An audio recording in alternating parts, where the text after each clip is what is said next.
muy lejos, desde una de las zonas más potentes del planeta, desde Irán, la milenaria Persia, nos llegan estos sonidos y estas palabras, las palabras del poeta Omar Khayyam en el Rubaiyat.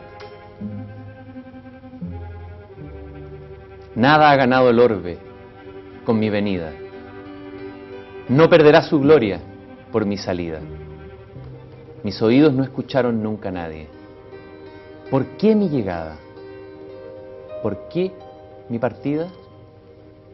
چون ابر به نوروز رخ لاله بشست برخیز و به جام باده کن عزم درست. Levántate mi vida, que ya apunta la aurora. Bebe muy suave el vino. Puntea el arpa y toca. De aquellos que marcharon no volverá ninguno, y para quienes quedan la estancia será corta.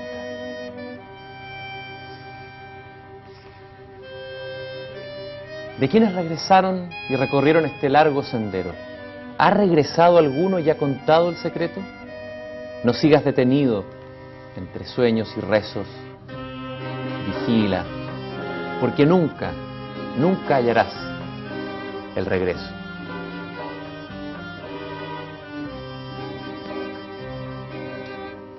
Y para conversar sobre esta cultura y civilización muy refinada y que tiene que ver con el cultivo de la palabra y también el cultivo de la belleza y el espíritu, estamos aquí en nuestra conversación con Mansoor Rastegar, profesor de la Universidad de Shiraz, una ciudad que está cercana a Teherán, y a quien le damos la bienvenida a este programa y a Chile. Bienvenido, profesor Rastegar.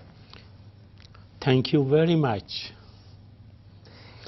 It's really a great pleasure for me to be here in Chile, to have this opportunity to share with Chilean people some of my information about the culture and literature of my home country of Iran.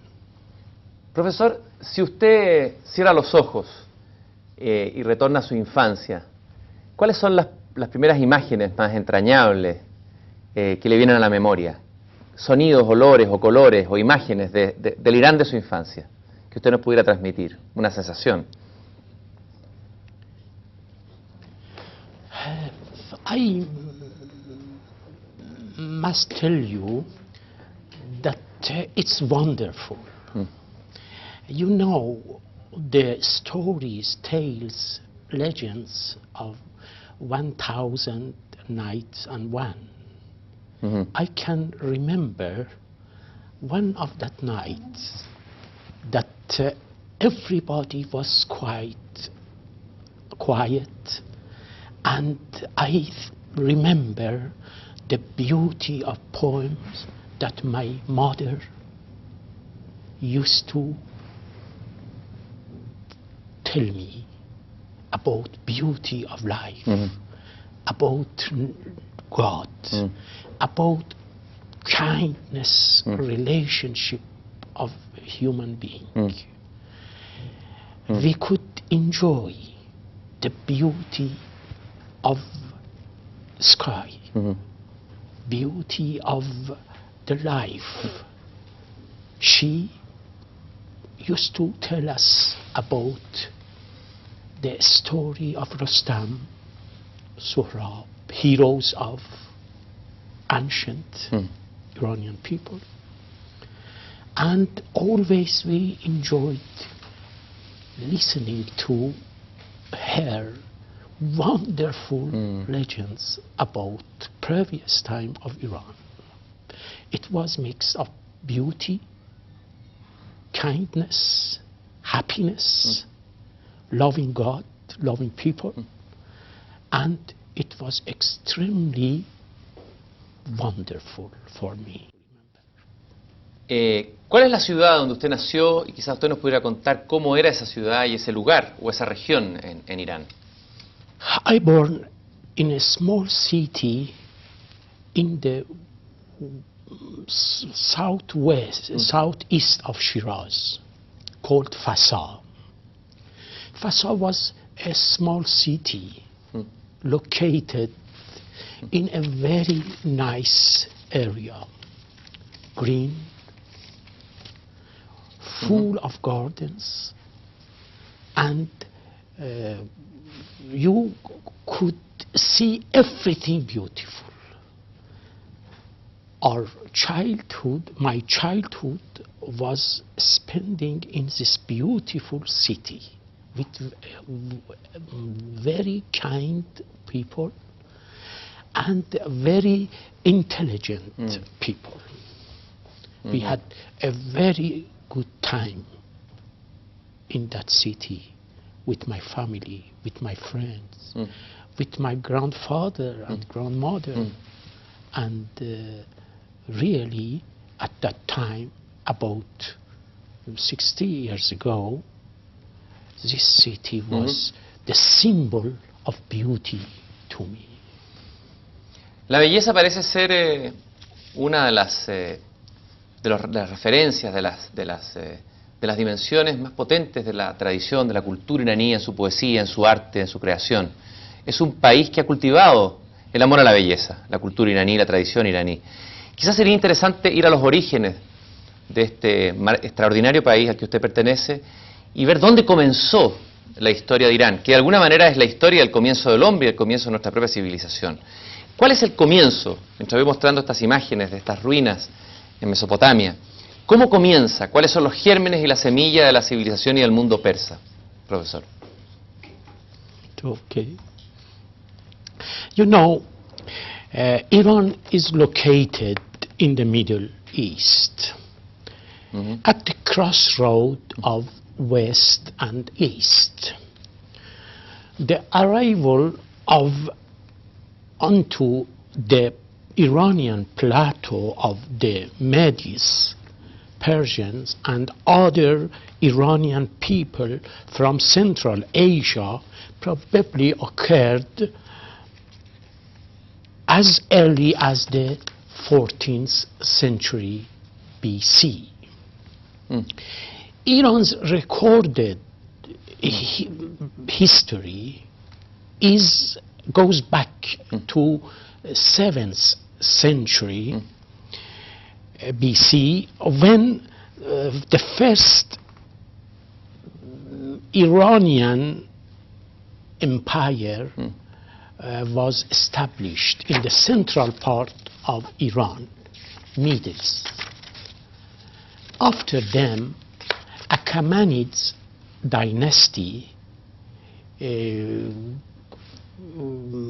to power, took the power, and Cyrus the Great freed Jewish population from the slavery and facilitated their return to Jerusalem. And from that time, Iranian contributed to the cultural and civilization of the world widely. And the capital and the central complex of Cyrus the Great was Persepolis. Usted tiene un libro muy interesante que es The Fars, sobre una región de Irán o un pueblo de Irán, de donde nace el origen de la civilización persa. The Fars Named of Ibn Balki. Me gustaría de qué habla ese libro y de qué trata ese estudio suyo sobre ese pueblo, sobre ese origen. You know, Fars is a province located in the southern part of Iran. And Achaemenids took power from this province, Fars, and they called themselves Persian. So the name of new country established by Cyrus the Great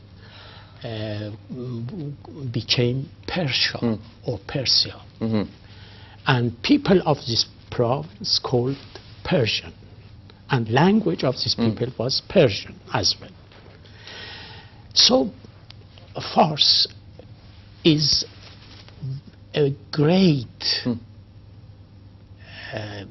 province that its name became later the name of the country called Iran as well. El idioma, el persa, el antiguo persa, su origen, ¿es un origen semítico o es un origen indoeuropeo? ¿Cuál es la raíz de dónde arranca esa lengua? The root of this language is Indo-European language. We have three Persian languages during our history. The first is Old Persian. That was the formal language during the Achaemenid dynasty.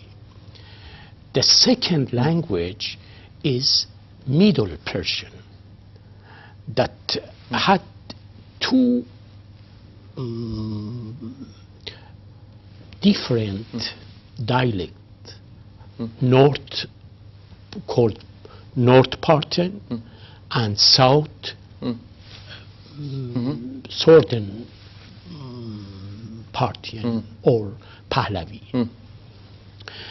And for this reason, these two languages was using on the north or the south part of Iran during Parthian and Sassanid, Middle Persian.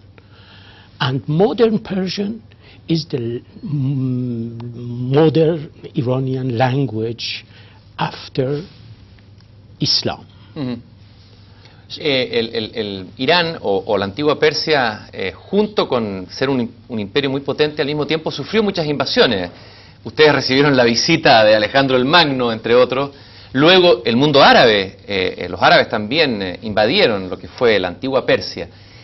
¿Qué es lo más profundo de la cultura persa? ¿Qué es lo verdaderamente original, que ha seguido manteniéndose más allá de los cambios, de las invasiones, incluso de la integración cultural, por ejemplo, del mundo islámico? ¿Existe un núcleo, una raíz o un fondo persa que de alguna manera ha resistido o se ha mantenido a pesar de todas las vicisitudes? ¿Y en qué consiste esa esencia?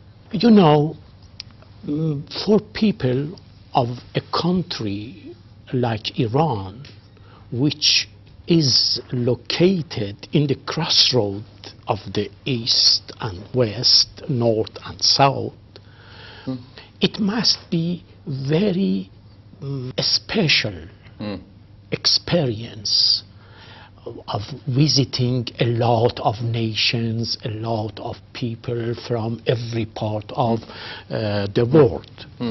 So our culture is based on independency of Iranian from the beginning and independent culture and very wide open culture to other cultures. Una cultura de frontera, perdón, es una civilización fronteriza alguna. Yes, sure, because Iran was very big, very wide. One side was China, India, Africa, and Europe. So all of these countries had their cultural or other influences in Iran. But Iranians used to take all culture, all civilization, and look at them carefully and get what is in harmony with their culture. So we got an independent culture, but rich culture, not our own culture, but with a very good harmony with Iranian wishes, will. So I think Iranian culture is widely Iranian, originally Iranian, but open for getting other culture, other civilization, and because of that, we had in Persepolis 3 or sometimes 4 kinds of writing. It was an international center of the world, so we needed a lot of language. And on the Persepolis site, we can see Aramic, Sumeris, Old Persian, scripts. Ahí estoy mostrando unas imágenes de la ciudad de Persépolis, de la mítica ciudad de Persépolis, Ya. es eso, de las ruinas de ese lugar. Y hablemos un poco de Persépolis, ese lugar, esa ciudad cruce de culturas y de encuentro de lenguas y de tradiciones distintas. ¿Qué importancia tiene ese eje en la cultura humana, en la cultura occidental y oriental? You know, Persepolis was capital of Achaemenids Empire. They ruled a very big country from the Persepolis. Persepolis was a huge, beautiful and excellent city, built very, very artistic. And some people believe that a lot of celebrations, national celebrations, religious celebrations were held in the Persepolis. On the Persepolis, we see a lot of different cultures, pictures, statues, and very, very rich civilization is shown inside of Persepolis. Structure, architecture, and sight, view is wonderful. So I think when Persepolis destroyed by Alexander the Great, the human being civilization was destroyed. Because, you know, it was not built by a man or a person. It was established by whole the nation. And whole the nation were involved in that. And I must tell you that international artists were involved in building and maintaining. Tengo entendido, por ejemplo, que el primer correo de la historia de la humanidad fue creado en el reino de los Aqueménidos, ¿no? Yes, ¿no? yes. La influencia árabe, primero fue Alejandro Magno, luego llegaron los árabes. Ese fue quizás uno de los momentos, uno de los hitos más importantes en la historia de Irán y del mundo persa. Yo he leído que fue difícil la asimilación de lo árabe dentro de lo persa. Desde acá, desde América o desde fuera de Irán, tiende muchas veces a colocarse dentro de la cultura persa, al interior de la cultura islámica y dentro del mundo árabe. Sin embargo, pareciera que hay dos núcleos distintos ahí. ¿Fue provechoso? ¿Fue negativo? ¿Cómo ha sido la asimilación, el cruce, el hibridaje entre lo arábico y lo islámico con ese núcleo de la esencia del mundo persa. You see, during Parthians and Sassanid dynasties, Iran again, after Alexander the Great, was a very powerful country, very big country. And during this time, Iranian people were involved in many concepts, aspects of civilization, new writing, new religions, new artistic building, new relationship between Romans and Chinese and Indians. And for these reasons, a lot of Iranian scholars, intellectuals appeared inside the society. We translated texts from Indian, Roman, and other countries, other civilization, and we had a very good dialogue between Iranian and foreigners and other nations. For this reason, we have few religion under influence of other nations. For instance, Judaism was one of the religion inside of Iran, respectfully. Yeah. Christianity was common in some parts of Iran, but three independent and new religions appeared during this time. For instance, Manavism was one of the Iranian religion that was under influence of Chinese civilization, and the painting of the holy book of this religion was borrowed from Chinese painting school. Ahora, yo le preguntaba por las dificultades de la integración de lo islámico a lo persa, por el caso de este poeta del que yo hablaba al comienzo, Omar Khayyam. Omar Khayyam, en la poesía, que tenemos una imagen bellísima de uno de sus libros, de los Rubaiyat, es un crítico, es un escéptico, es un matemático, un hombre de espíritu científico, y muy crítico de los dogmas o las verdades religiosas impuestas, ¿no? Él llama a vivir el presente, a gozar cada instante, a no dejarse de alguna manera invadir por verdades que tal vez son foráneas.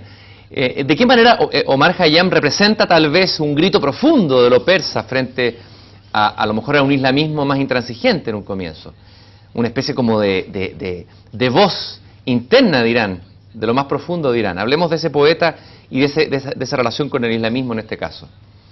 I was going to tell you that Iranian civilization is a part of one nation. When we go towards Islamic time and period, we must remember the previous history of Iran during the Sassanid time.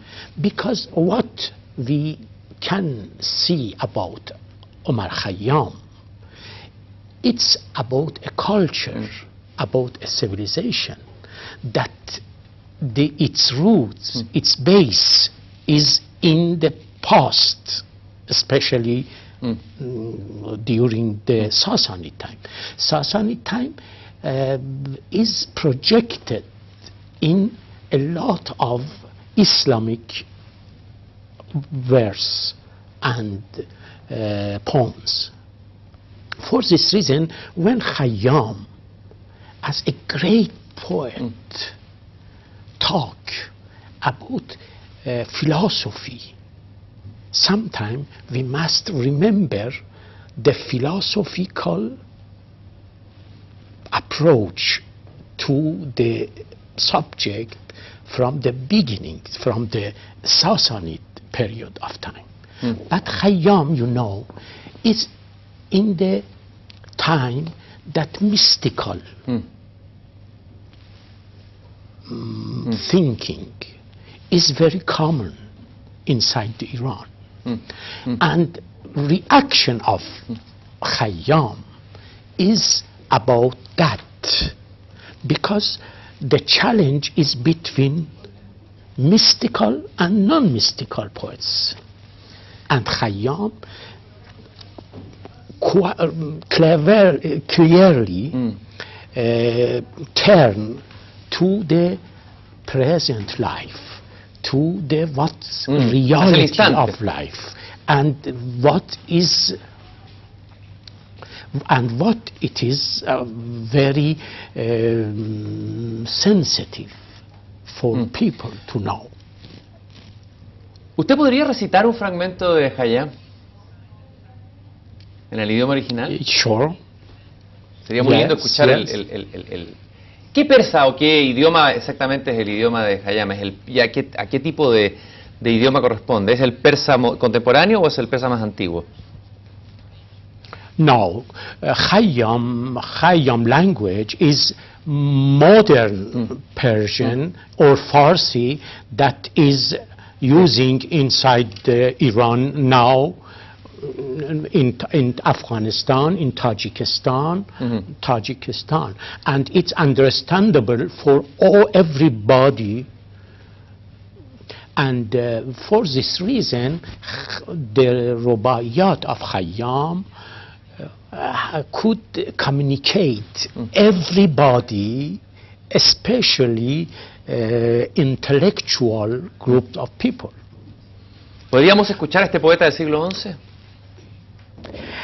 آنان که محیط فضل و آداب شدند در جمع کمال شمع اصحاب شدند ره زین شب تاریک نبردند برون گفتند فسانه ای و در خواب شدند.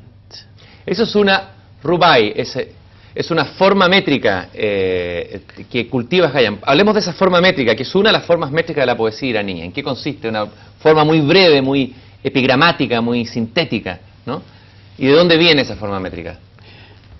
Yeah, you know, quatrain or rubai has 4 lines, 4 hemistics. And for this reason, we called it quatrain. Rubai means a poem with 4 parts. And rubai, especially in Khayyam's rubai, based on very mathematical form, with very nice rhythm and very beautiful rhymes. And for instance, we have a music for whole the poem as a rubai, but each part has rhyme with other parts, and this collection Hay rima interna. Yeah, is completely complete with the music, with the thinking, and marvelous motivation of philosophic thought. Lo que más me impresiona a mí es que nosotros nos perdemos la música del idioma, la música iraní, la métrica, la rima, pero sin embargo esta poesía, a pesar de las traducciones, permanece y nos llega al corazón.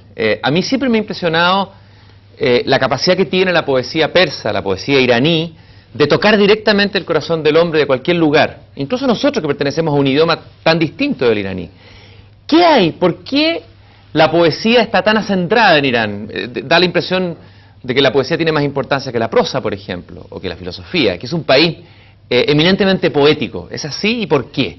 ¿De dónde viene ese don poético de Irán y qué habla y qué dice ese don poético de las características profundas de la cultura persa o iraní? I think the Persian literature is projecting all aspects of Iranian culture, and we can see from the literature of Iran, the culture of Iran. We can know that by this poetry. For this reason, you know, literature is very popular in Iran, especially poem. Literary people say that all Iranians are poets, unless you can prove he or she is not poet. You know, so Qué impresionante, ¿eh? it's yeah. So Iranians enjoy being a poet, or reading poem, or reading verse, or reading prose. It's a part of mentality of Iranian. Iranians are very, very interested in literature. For instance, when you go to a small village of Iran, even ordinary people can read a lot of poems for you, from themselves or other Qué interesante. poets. And you can see in other parts of the world this kind of people. They try to communicate with everything with poem, even politics, even Qué maravilla. everything. We have a lot of book in poem about history, about culture, about didactic and mystical, everything. ¿Y de dónde vendrá esto? ¿De qué raíces? ¿De dónde vendrá esta capacidad, este don poético natural, innato del pueblo iraní? ¿Qué raíces culturales? ¿Por qué cree usted que este pueblo es tan poético y otros no? ¿O tiene una relación tan directa con la palabra y con la palabra poética especialmente? ¿Cuál puede ser la explicación de eso?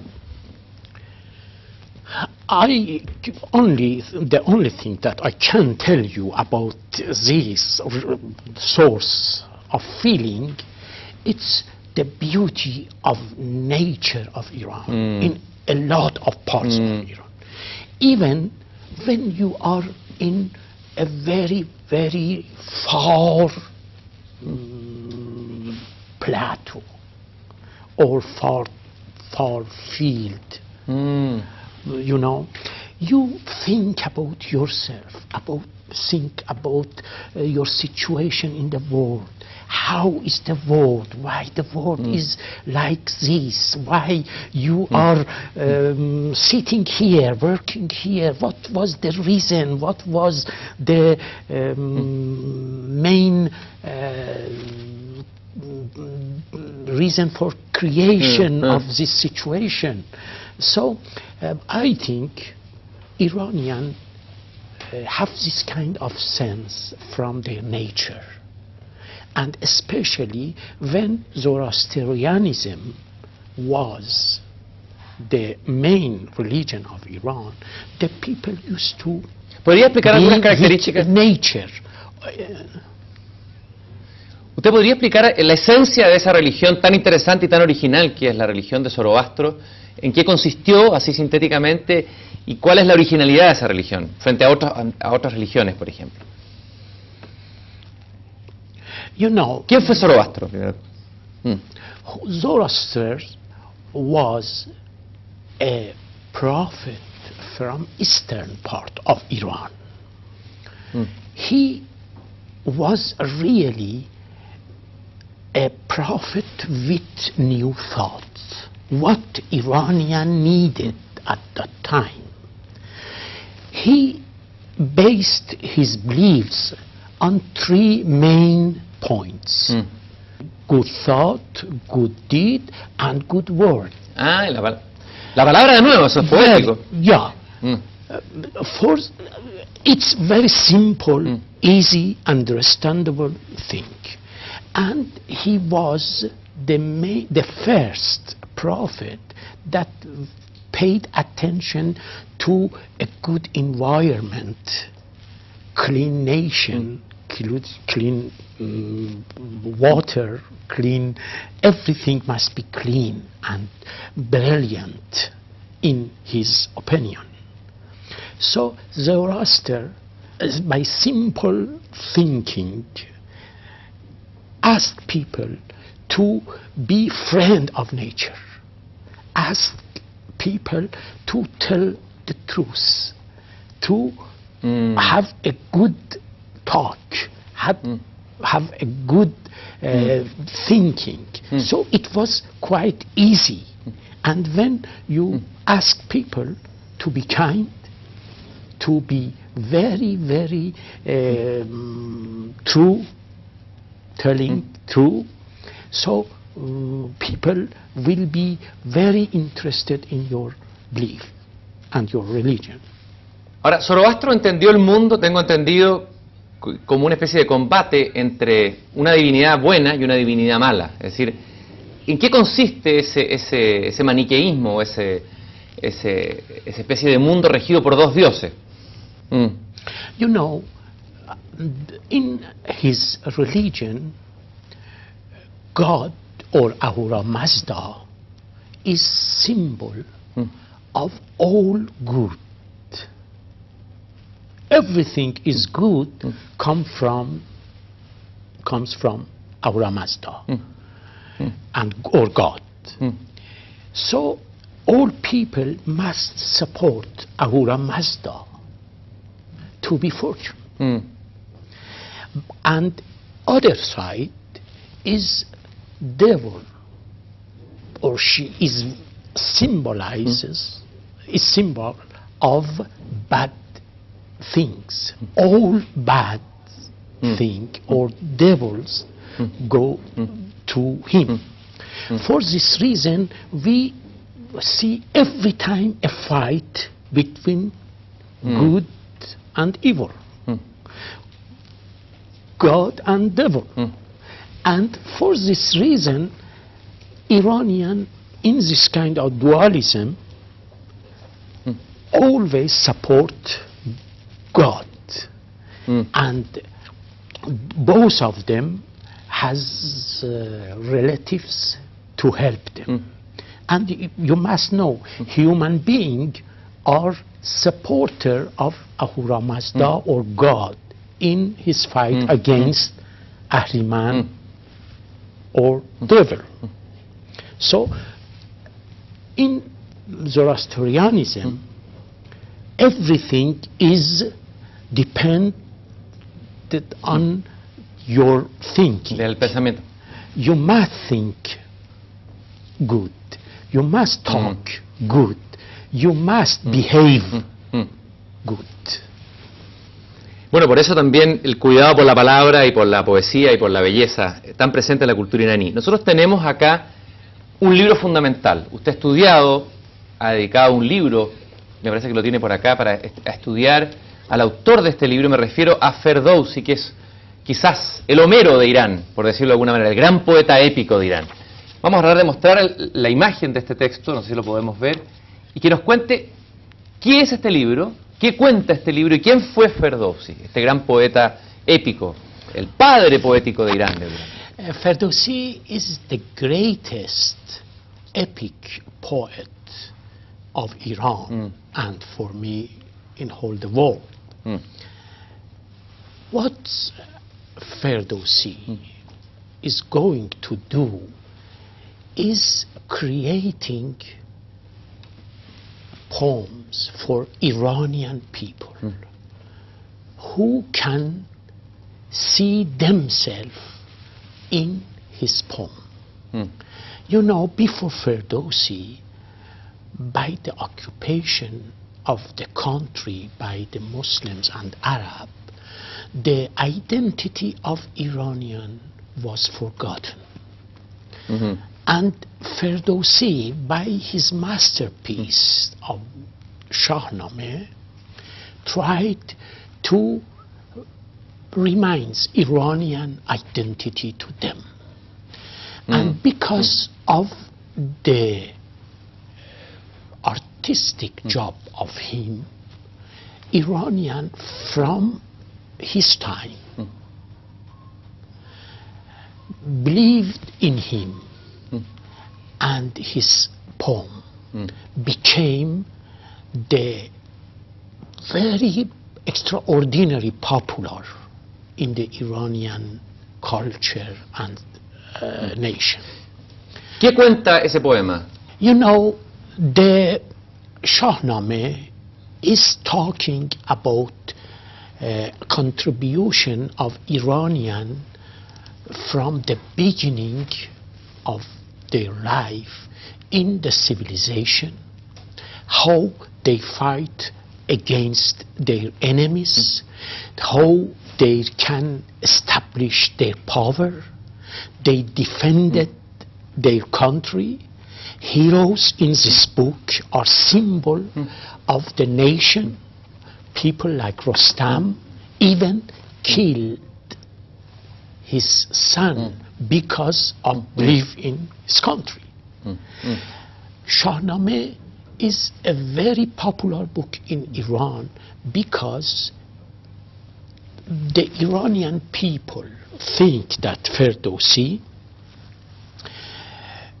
described cultural characteristic of Iranian nation. Estamos hablando del siglo XI, ¿no?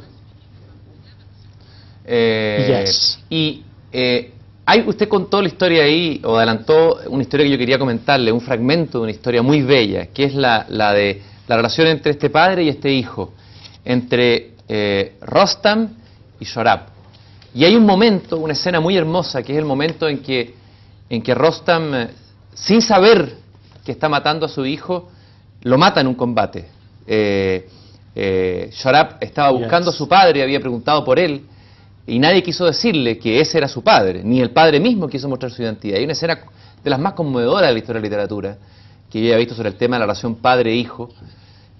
Uno podría decir que en la Odisea, por ejemplo, en el mundo griego está la relación entre Laertes, el encuentro de Laertes y Odiseo. Pero yo nunca había visto esta imagen tan fuerte del padre asesinando al hijo, ¿no? Y quiero leer un fragmento primero en español para que usted después lea un fragmento en persa. Y es el momento en que Shorab le dice a su padre que él es su hijo, él lo acaba de matar, y le dice: manchaste tu espada, dice el hijo, con la sangre de tu hijo, y lo hiciste por obstinación. Yo te busqué en el amor y te imploré que me dieras tu nombre, pues me pareció reconocer en ti las señas dadas por mi madre. Pero apelé en vano a tu corazón. Abre mi armadura y toma la joya de mi brazo. Es el ónix que me dejó mi padre. Ese ónix se lo había entregado la madre al hijo, para que cuando buscara al padre se lo entregara. Y en ese momento, la escena es impresionante, el padre llora desconsolado, y el hijo le dice: ya no hay remedio, pues así estaba escrito. Y en uno de los parlamentos quizás más bellos de este poema, el hijo, al despedirse del padre, le dice: quiero pedirte un acto de amor hacia mí. No dejes que el Shah lance su ejército en contra de los hombres de Turán, pues ellos no son sus enemigos, sino que vinieron para ayudarme en mi búsqueda. Por eso pido que no mueran ahora, que ya no estoy para defenderlos. Con respecto a mí, llegué como el trueno y me voy como el viento, pero espero tener la oportunidad de reunirme contigo de nuevo en el cielo. Le dice el hijo, muriéndose en los brazos de su padre. Incluso creo que tengo aquí una imagen de este libro que podemos mirar acá. Y quizá usted podría leerlo en el original, ¿sí? Ya. کنونگر تو در آب ماهی شوی و یا چون شب اندر سیاهی شوی وگر چون ستاره شوی بر سپهر ببری روز روی زمین پاک مهر بخواهد هم از تو پدر، کین من چو بیند که خشت است بالین من. از این نامداران گردن کشان کسی هم برد نزد رستم نشان، که سهراب کشته است و افگنده خار، همی خواست کردن تو را خواستار. چو بشنید رستم سرش خیره گشت، جهان پیش چشمش همه تیره گشت.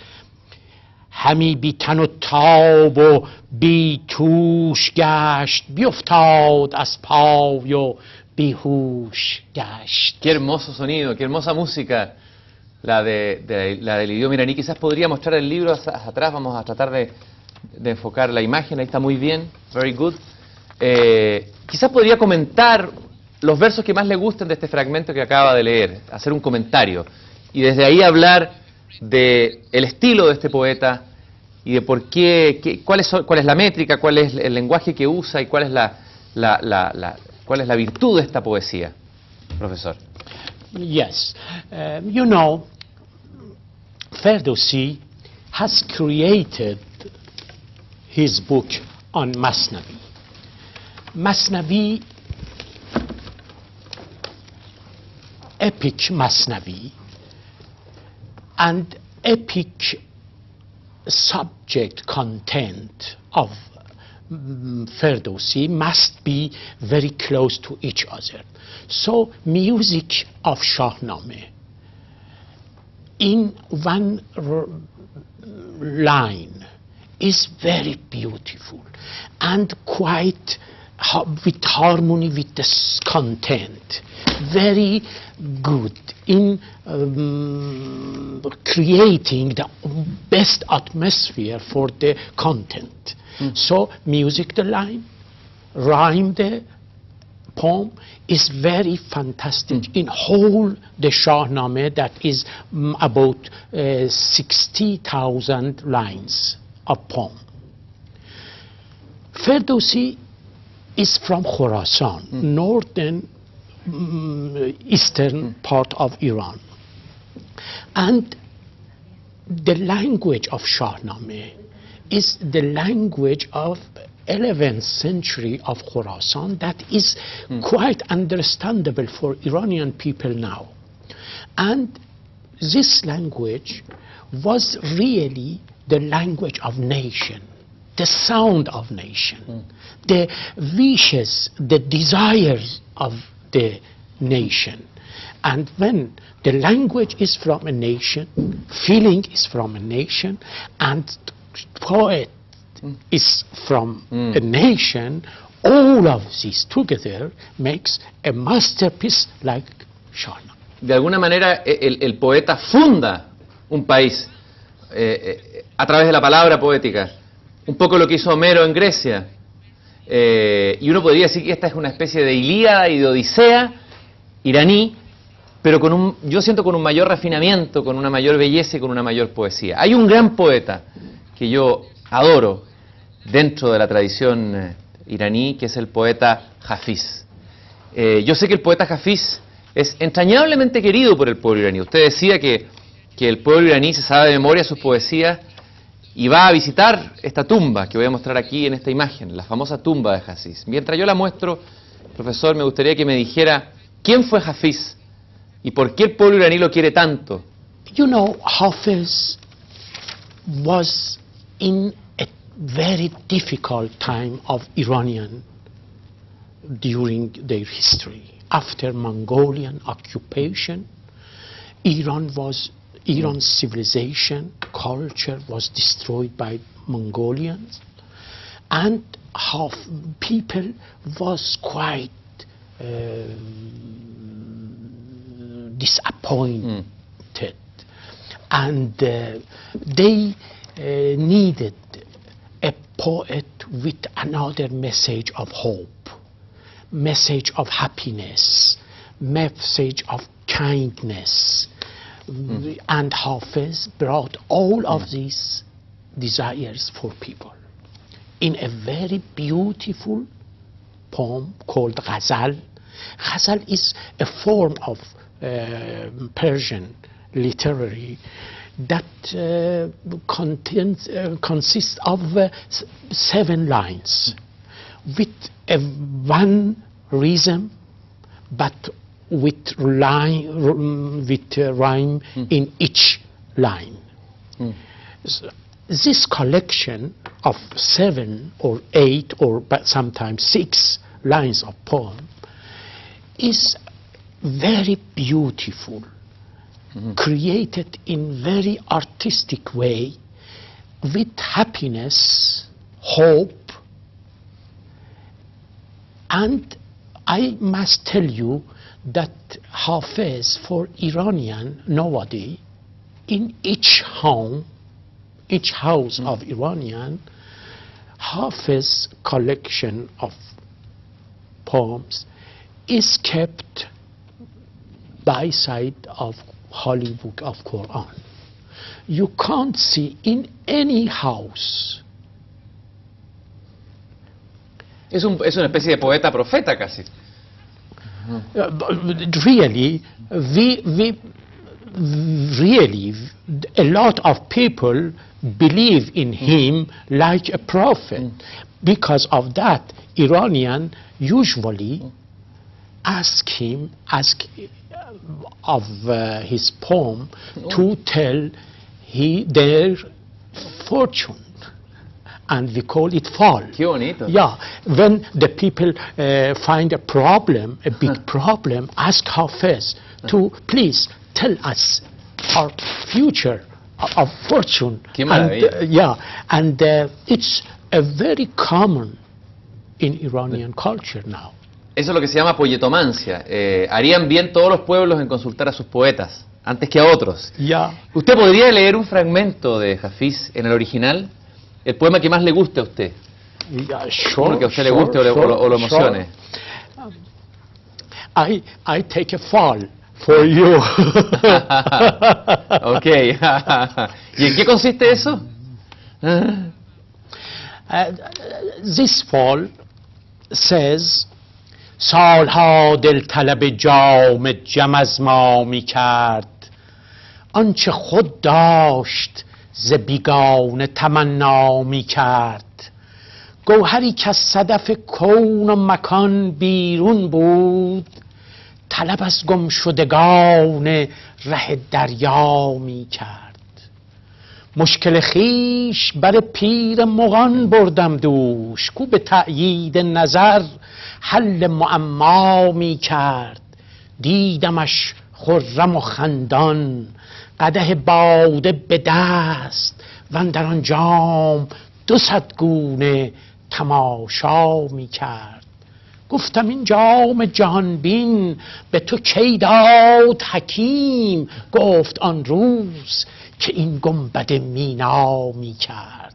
¿Podría traducir tal vez un fragmento de lo que dijo? ¿O contar un poco?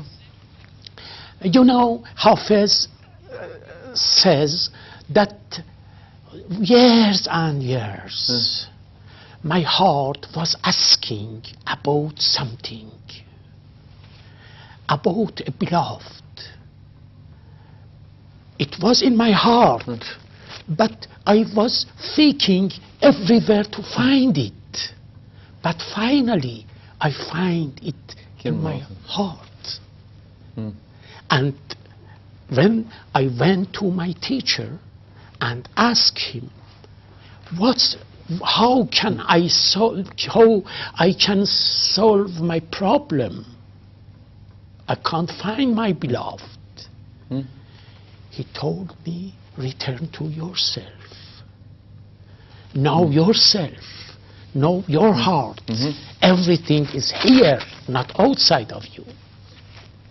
Eso que dice Hafiz me recuerda otro texto muy hermoso de la literatura iraní, que es la famosa conferencia de los pájaros, que es cuando los pájaros salen a buscar un rey, pero en realidad el rey eran ellos mismos. Finalmente Dios estaba dentro de ellos. Ese es el mensaje que está detrás de eso y que tiene que ver tal vez con la tradición sufi que penetró fuertemente en Irán. La pregunta es, Hafiz muchas veces le canta al vino, le canta las alegrías cotidianas, digamos, como lo hacía Khayyam, pero al mismo tiempo a veces uno puede leerlo alegóricamente. ¿Era un poeta místico o era un poeta profano? ¿Era un poeta del placer instantáneo, el placer inmediato, del carpe diem, como decían los latinos? ¿O era un poeta espiritual? ¿O era ambas cosas, Hafiz?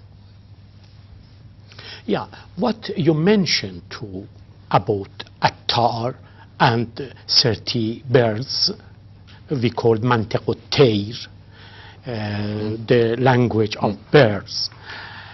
It's a masterpiece of mystical Masnavi poem. Attar tried to show that Almighty is in your heart, and if you find the reality of yourself, you easily find the Almighty and God. God in with us, not separate from us. We are God, and God is us. So, yo le puedo decir, what are we looking for? It's inside our heart.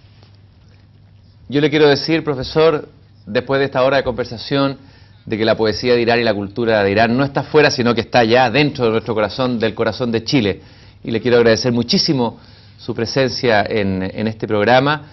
Y me voy a despedir buscando un verso al azar de Hafiz, como lo hacen los iraníes. Y él dice: no te aflijas, la belleza volverá a regocijarte con su gracia, la celda de la tristeza se convertirá un día en un jardín cercado y lleno de rosas. No te aflijas, corazón doliente, tu mal en bien se trocará, no te detengas en lo que te perturba, este espíritu trastornado conocerá de nuevo la paz. Paz y felicidad para Irán. Muchas gracias, profesor, por estar aquí con nosotros. Thank you very much for you too, and I hope you Chilean people can understand our civilization, our culture. Our culture is based on beauty, love, and friendly relationship with whole the world. I hope sometime you come to Hafiz and you will be able to visit the Hafiz in Shiraz and Persepolis as well. De todas maneras lo haremos, profesor. Muchas gracias.